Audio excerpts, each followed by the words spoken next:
আমি কালকেই ওনার বাবার সঙ্গে কথা বলেছি। ওনার বাবা বিচার চেয়েছেন।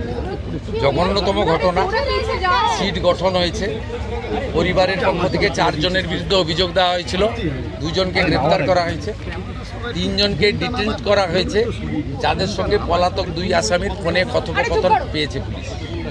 পুরো আইজির নেতৃত্বে পুলিশ, এসটিএফ সবাই কাজ করছেন। ওনার পরিবার যা যা চেয়েছেন সরকারের কাছে সেই কাজ সরকার করছে।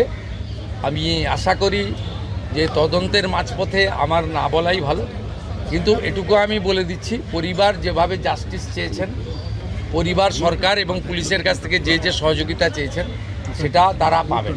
মোট 4টি মামলা হয়েছে।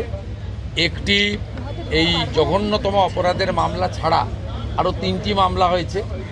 সম্ভবত আমি এখনই বলবো না, আমি কাউকে ক্লিয়ারেন্স দিতে চাই না, পুলিশ বলবে। যেটা মব লিঞ্চিং হয়েছে, এর পিছনে একটা কমিউনাল অ্যাঙ্গেল ছিল। রেল লাইনে যেভাবে রেলপথকে উপড়ানো হয়েছে, আমাদের অতীত ইতিহাস মনে পড়ছে। 2019-এর সিএ বিরোধী আন্দোলন বা কিছুদিন আগে ওয়াকফ অ্যামেন্ডমেন্ট বিরোধী আন্দোলন। তৃতীয় হচ্ছে সিআরপিএফের 2 জন জওয়ান আহত হয়েছেন, একটা পুলিশের গাড়িকে জ্বালানো হয়েছে। আপনারা নিশ্চিন্তে থাকুন, প্রথমটার তো বিচার দেব, ক্যাপিটাল পানিশমেন্ট দেব। ওর বাবা যা যা চেয়েছে সব করবে মুখ্যমন্ত্রী, সাথে সাথেই ফোনে কথা বলেছে।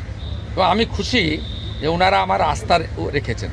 বাকি 3টে বিষয় যারা যুক্ত, যারা অতৃপ্ত আত্মা, ভোটে হেরে যারা ঘরে ঢুকে গেছিলেন, এখনও ঢুকে আছেন, এই তিনজন মিলে এই যে 3টে কাণ্ড করেছে না, এদেরকেও কিন্তু ভুগতে হবে। এমন ভোগাবো বুঝতে পারবে।